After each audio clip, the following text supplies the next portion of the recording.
Doctor ortho Ayurvedic oil और capsule, अब दर्द भी घुटने टेकेगा।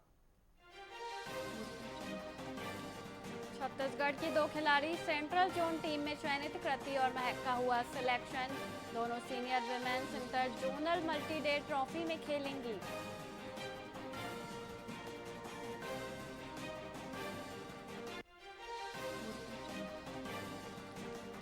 रायपुर रेलवे स्टेशन पर जल्द टोइंग व्हीकल तैनात किए जाएंगे। अव्यवस्थित पार्किंग पर ब्रेक लगाने नई व्यवस्था लागू होगी। रायपुर रेलवे स्टेशन पर जल्द टोइंग व्हीकल तैनात किए जाएंगे। कांकेर में पुलिस और नक्सलियों के बीच मुठभेड़, कोयलीबेड़ा इलाके में आधे घंटे तक चली गोलीबारी। सर्चिंग अभियान के दौरान आमने सामने आए जवान और नक्सली।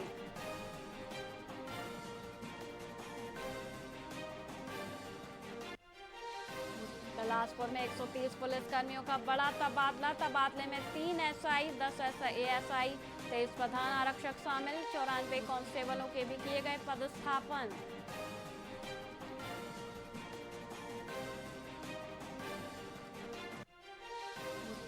छत्तीसगढ़ सरकार ने प्रशासनिक स्तर पर किया फेरबदल। 2 अधिकारियों के प्रभार में बदलाव के आदेश जारी।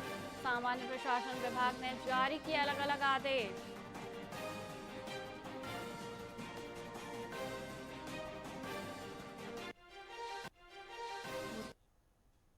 नमस्कार, आप देख रहे हैं वीआईपी न्यूज और मैं हूं विशाली श्रीवास्तव। आइए रुक करते हैं खबरों की ओर। छत्तीसगढ़ के महासमुंद जिले में शिक्षा व्यवस्था की एक चिंताजनक तस्वीर सामने आई है। सरायपाली ब्लॉक के ग्राम लिमऊगुड़ा स्थित प्राथमिक शाला में पहली से 5वीं कक्षा तक कुल 62 बच्चे दर्ज हैं, लेकिन उन्हें पढ़ाने के लिए केवल 1 शिक्षक तैनात है। यह स्थिति पहले 1 साल से बनी हुई है। स्कूल प्रबंधन समिति का आरोप है कि उन्होंने कलेक्टर और जिला शिक्षा अधिकारी से बार बार गुहार लगाई, लेकिन अब तक कोई समाधान नहीं निकला। एक ही शिक्षक के भरोसे 5 कक्षाओं का संचालन होने से बच्चों की पढ़ाई पूरी तरह प्रभावित हो रही है। सन 2023 से मतलब 2024 में एक शिक्षक आए थे व्यवस्था पे, और यहाँ के जो प्रधान पाठक हैं वो 2023 से निलंबित हैं, मतलब 24 से निलंबित हैं। किस तरह की समस्या आ रही है आपको? समस्या तो आएगी सर, मतलब 62 बच्चे हैं और 13 टीचर, क्योंकि आजकल जो है मतलब ऑनलाइन कार्य ज़्यादा हो जा रहा है मुझे, और कहीं भी मीटिंग जाना है, प्रशिक्षण में जाना है तो यहाँ व्यवस्था करवाना पड़ता है। और कक्षा पहली से 5वीं तक के बच्चों को संभालना थोड़ा मुश्किल तो हो रहा है, बाकी मेंटेन कर रहा हूँ अपने शक्ति के साथ। क्या कहीं पे कुछ शिक्षक की मांग किए हैं समिति के लोग? पिछले मतलब विगत 3 साल से यहाँ शाला प्रबंधन समिति के अध्यक्ष सदस्यगण, गांव वाले पालक लोग लगातार शिक्षक की मांग कर रहे थे। ये तो व्यवस्था में आए थे बीच में महोदय जी थे सर, और अभी क्या है कई बार मांग करने के बावजूद भी शिक्षक नहीं है, अभी तक नहीं आया। कहाँ मांग किए? पहले भी मांग किए हैं। पहले जिले में विकास खंड शिक्षा अधिकारी को 2-3 बार आवेदन दिए थे, जिला शिक्षा अधिकारी 2-3 बार आवेदन दिए थे, कलेक्टर महोदय को भी 2 बार आवेदन दिए हैं। अभी तक शिक्षक की व्यवस्था नहीं महोदय को भी दिए हैं, हमें दुर्गापाली जनदर्शन वो आए थे कार्यक्रम में, ओपी चौधरी जी को भी दिए हैं। व्यवस्था नहीं हुई? व्यवस्था नहीं हुआ है। समस्या आ रही है आपके स्कूल में? समस्या है। चिरमिरी नगर निगम ने हल्दीबाड़ी में 2 करोड़ 7 लाख रुपए की लागत से सड़क निर्माण का टेंडर जारी किया है, जो अब सवालों के घेरे में है। यह सड़क एसईसीएल के अधिकार क्षेत्र में आती है और प्रबंधन का दावा है कि उन्होंने इसके लिए कोई एनओसी नहीं दी है। बिना हैंडओवर प्रक्रिया के करोड़ों का टेंडर जारी करना नियमों की अनदेखी माना जा रहा है। स्थानीय लोग इस फिजूल खर्ची पर सवाल उठा रहे हैं कि आखिर एसईसीएल की सड़क पर निगम पैसा क्यों खर्च कर रहा है। मैं यही कहना चाहूँगी कि इन्होंने अभी हाल ही में जो हमारा समाज सभा हुआ था, तो वहाँ पर इन्होंने 2 करोड़ 7 लाख से ज़्यादा का दर स्वीकृति के लिए समाज सभा में लेके आए थे, और हम लोगों को जानकारी मिला, और उसके बाद फिर जबकि ये 7% एवब में काम गया है। जब रोड एसईसीएल का है तो इनको एसईसीएल से एक मीटिंग करके उनको जिम्मेदारी देना चाहिए। तो इनकी ट्रिपल इंजन की सरकार है, केंद्र में, राज्य में और नगरीय निकाय में भी। ये इनके जनप्रतिनिधि एसईसीएल के ऊपर दबाव नहीं बना पा रहे हैं कि उस रोड को आप बनाइए। अगर एसीसीएल को ये आदेशित करते कि इस रोड को आप बनाइए, तो वो जो 2,07,00,000 रुपए है वो हमारे नगर निगम क्षेत्र में, नगर निगम के वार्डों में काम आता। नगर निगम उसमें जो भी कार्रवाई कर रहा है उसके बारे में कोई भी जानकारी इस कार्यालय को नहीं है। यदि उस पर आपकी सड़क पे उनके द्वारा काम कराया जा रहा है तो आपके द्वारा कोई कार्रवाई की जाएगी?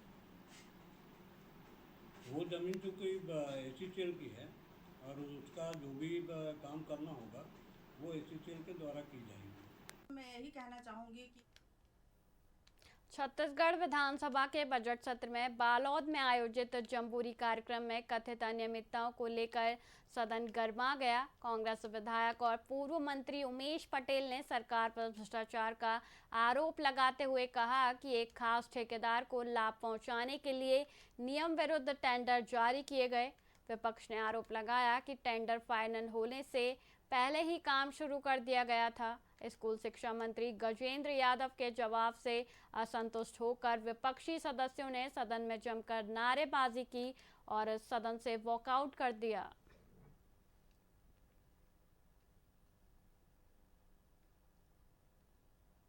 जी, माननीय मंत्री जी ने गलत जवाब दिया। जमुरी में जो ये बालोद में जो स्काउट गाइड का कार्यक्रम होना था उसमें भारी भ्रष्टाचार हुआ है।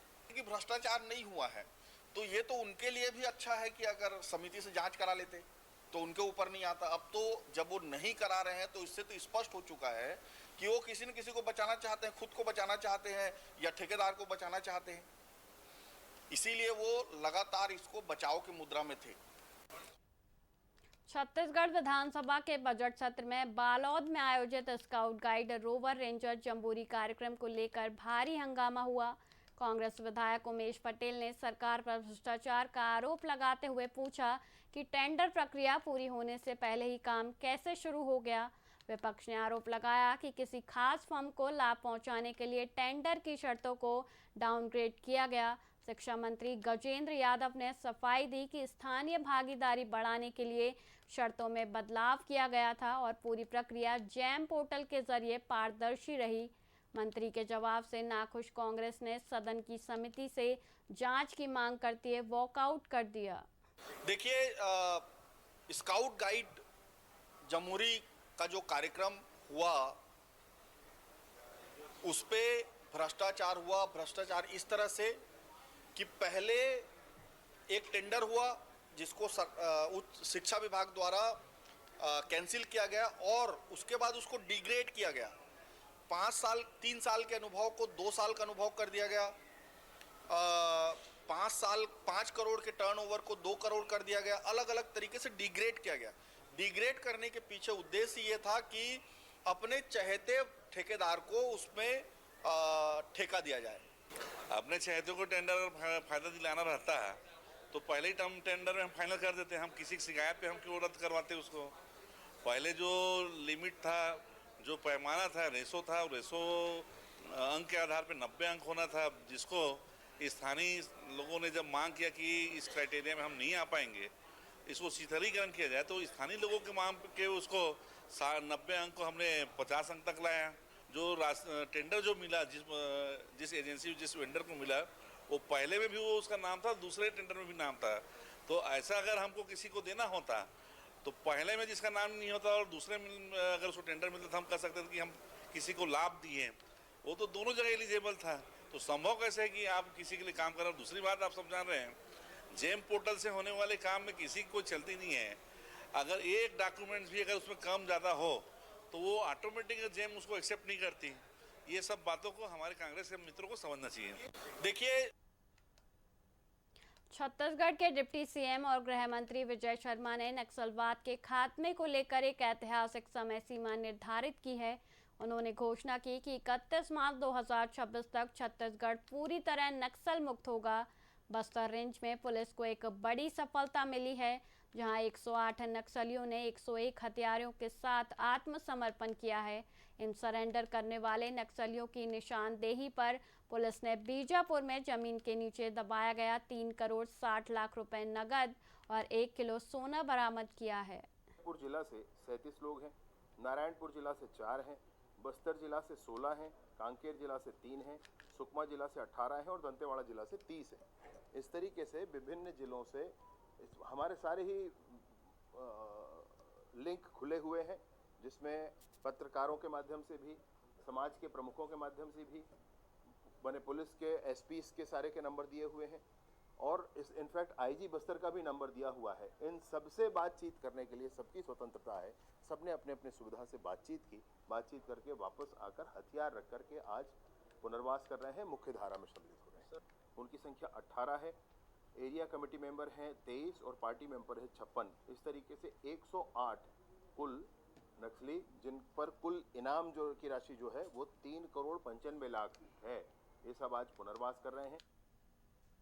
राजनांदगांव के बसंतपुर थाना क्षेत्र में साल 2025 में हुए अवैध रेत उत्खनन और फायरिंग मामले के 2 फरार आरोपियों ने आखिरकार न्यायालय में सरेंडर कर दिया है। पुलिस अधीक्षक अंकिता शर्मा के निर्देशन में आरोपियों की संपत्ति कुर्की की उद्घोषणा और इनाम घोषित होने के बाद यह कार्रवाई हुई। ग्वालियर और भिंड में नोटिस चस्पा होने और समाचार पत्रों में प्रकाशन के दबाव में आरोपियों ने आत्मसमर्पण किया। पुलिस अब अन्य फरार आरोपियों की तलाश में जुटी है। पुलिस ने जिस प्रकार से बसंतपुर में एक मामला दर्ज हुआ था मोहड़ हत्याकांड का, और उसमें 2 फरार आरोपी थे, अमित पैसंदर और संजय सिंह, दोनों की काफ़ी दिनों से पुलिस को तलाश थी और पुलिस में इन्होंने ट्रायल एंड एब्सेंशिया के प्रावधान के तहत हम लोगों ने इसमें कार्रवाई आगे बढ़ाई थी, जिसमें 16 मार्च तक न्यायालय के द्वारा इनको अंतिम तिथि दी गई थी आगे पेश होने की। अदरवाइज इनके खिलाफ कुर्की की कार्रवाई की जाती है और पुलिस अपनी कुर्की की कार्रवाई की तैयारी भिंड और आदि जगहों में जहाँ पर इनकी संपत्ति थी उसमें अपनी तफ्तीश कर रही थी और इस भय से उन्होंने आज आके न्यायालय में सरेंडर किया, जिसके पश्चात पुलिस ने उनको अरेस्ट किया और जेल दाखिल किया। इनाम भी था उसमें? उनमें जो इनाम था पहले उनमें पूर्व में घोषित किया गया था उनका इनाम, परंतु अब क्योंकि वो खुद ही आगे सरेंडर किया तो उसका कोई अस्तित्व नहीं है।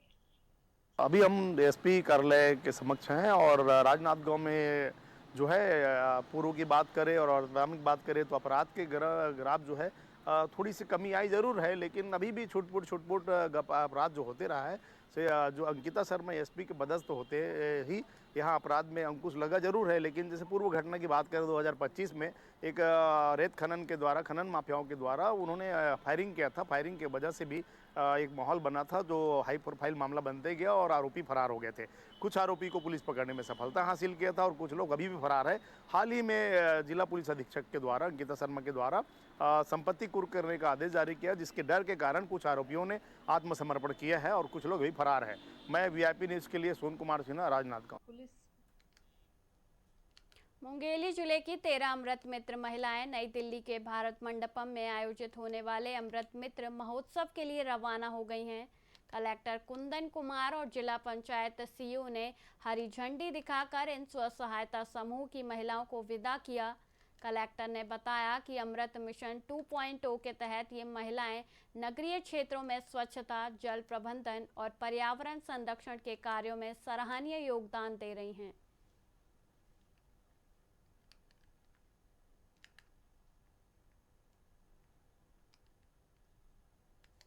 कलेक्टर ने गैस एजेंसी और पेट्रोल पंप संचालकों की बैठक लेकर आपूर्ति व्यवस्था की समीक्षा की। उन्होंने स्पष्ट किया कि जिले में ईंधन का पर्याप्त स्टॉक मौजूद है, इसलिए नागरिक अफवाहों से बचें। अधिकारियों को निर्देश दिए गए कि ओवर रेटिंग और कालाबाजारी करने वालों पर कठोर कार्रवाई करें। साथ ही उज्ज्वला योजना के हितग्राहियों को प्राथमिकता देने और वनांचल क्षेत्रों में नियमित रिफिलिंग सुनिश्चित करने के निर्देश भी दिए गए हैं। प्रिय जिले वासियों, जय जोहार। हाल में ही सोशल मीडिया पर युद्ध को लेके और आपूर्ति को लेके, खासकर पेट्रोल, डीजल और गैस की आपूर्ति को लेके बहुत तरह की भ्रामक खबरें सोशल मीडिया और मेन स्ट्रीम मीडिया में चल रही हैं। उसी को क्लियर करने के लिए मैं आपके समक्ष प्रस्तुत हुआ हूं। आपको बताना चाहता हूं कि जिला प्रशासन ने सभी पेट्रोल पंप संचालक, सभी जो ऑयल मार्केटिंग कंपनी के सेल्स मैनेजर, सभी गैस एजेंसी संचालकों से आज बैठक ली थी। बैठक में किसी तरह की कोई भी आपूर्ति की कमी या कहीं पे कोई आपूर्ति की कोई बाधा बिल्कुल नहीं बताई गई है। हमारे पास एलपीजी, पेट्रोल और डीजल का पर्याप्त स्टॉक ज़िले में उपलब्ध है और किसी प्रकार की कोई कमी नहीं है। और इसको लेके आज विस्तृत समीक्षा सभी जो हमारे फूड ऑफिसर और सभी अधिकारियों के साथ इसको किया गया है। सभी संचालक जो हैं, जो पेट्रोल पंप संचालक हैं, गैस एजेंसी से, उनको निर्देशित किया गया है कि वो पर्याप्त स्टॉक बनाए रखेंगे। आम नागरिकों को नियमित रूप से जो ईंधन है उसकी और गैस की आपूर्ति को सुनिश्चित करेंगे। पेट्रोल पंप और संचालकों द्वारा जानकारी दी गई है कि ज़िले में आपूर्ति की स्थिति बिल्कुल सामान्य है और इसमें कहीं कोई चिंता का विषय नहीं है। प्रिय ज़िले वासियों, जय। तिल्दा नेवरा पुलिस ने शराब पीकर वाहन चलाने वाले एक युवक के खिलाफ सख्त कार्रवाई की है। चेकिंग के दौरान बाइक सवार युवक नशे की हालत में व्यस्त मार्ग से गुजर रहा था, जिससे आम नागरिकों को खतरा बना हुआ था। थाना प्रभारी रमाकांत तिवारी के नेतृत्व में पुलिस ने बाइक मोटर व्हीकल एक्ट की धारा 185 के तहत चालक का 10,000 रुपये का चालान काटा और भविष्य के लिए कड़ी हिदायत दी।